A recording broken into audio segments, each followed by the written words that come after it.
Cops hear disturbing noise coming from abandoned house, are shocked from what they found inside. A police officer and his partner responded to a distress call made by a 7-year-old girl living alone in an old house and found out what happened to her mother. Before we start, can we get this video to 1,000 likes? Please hit the like button and subscribe to the channel. Hello. This is 911. What's your emergency? My stomach hurts so much. What's your location? Benjamin Spleen nodded his head as he quickly wrote down the address and reassured the little girl on the other end of the call. Help is on the way, just hold on, okay, he said.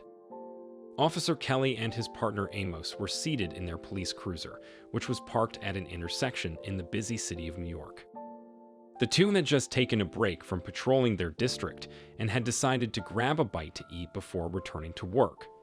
Amos was in the middle of telling his partner what he called his little pellets as they wolfed down their hamburgers. The pellets were jokes Amos claimed could make even the most sadistic person laugh, but in truth, the only reason Kelly reacted to them was because of how ridiculous they were.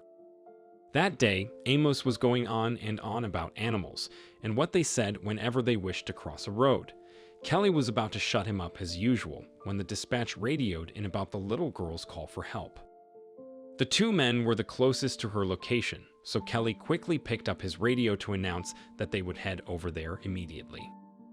And I was just about to reach the climax of those jokes. Amos pouted while Kelly secretly rejoiced. You'll have your chance, my man, he said with a smile. When they arrived at the girl's location, Kelly and Amos walked to the door and knocked. They repeated the action several times, but no one answered the door. When Amos tried the lock, they discovered the door had been left unlocked, so they entered.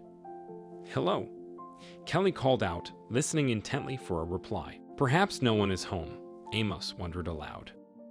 I'll check upstairs, his partner replied. As he reached the top flight of stairs, he immediately heard sobbing and went on high alert, catching himself just before he pulled out his gun and startled the girl who stood in the doorway leading to her bedroom. She was dressed in cozy-looking pajamas, and she held a medium-sized teddy in her arms. What's the matter, little one? Kelly asked gently as he eased towards her slowly. I'm hungry and my tummy hurts, she said. Where are your parents? He asked when he reached her. My mom left to go and buy us food from my favorite Chinese restaurant, but she hasn't returned. What's your name, little child? Kelly asked.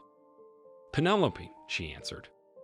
Don't worry, Penelope will help you find your mom. They took the little girl to a cafeteria to buy her food, and she quickly warmed up to Amos because she kept laughing at his ridiculous jokes. Of course, it had been Kelly's idea to distract her while he inquired about her mother's whereabouts. Officer Kelly later found out that her mom never returned because she got into a vehicular crash and had been injured in the accident. But rather than tell her that, Kelly decided he would assume responsibility for the child until her mother was discharged from the hospital. She had walked away from the accident with a slight concussion and several scratches, which meant she would be released once she woke.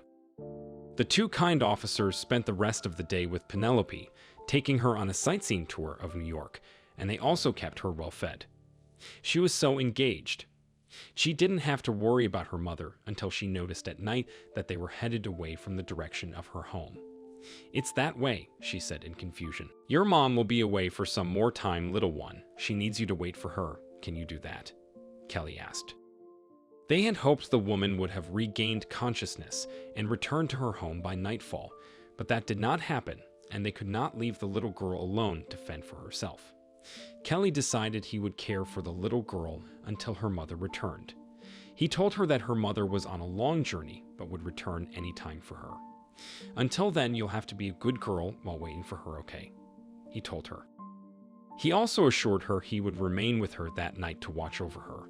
Kelly continued to watch over the girl like that for 3 days, after which her mother regained consciousness. When the woman was to be discharged, Kelly drove Penelope there in his cruiser, watched in tears as mother and daughter were reunited, then he drove them back to their home. Penelope's mother did not stop thanking him for caring for her daughter, and from that day forward, Kelly and Amos would occasionally stop by to say hello to the girl and tell her more ridiculous jokes she giggled at.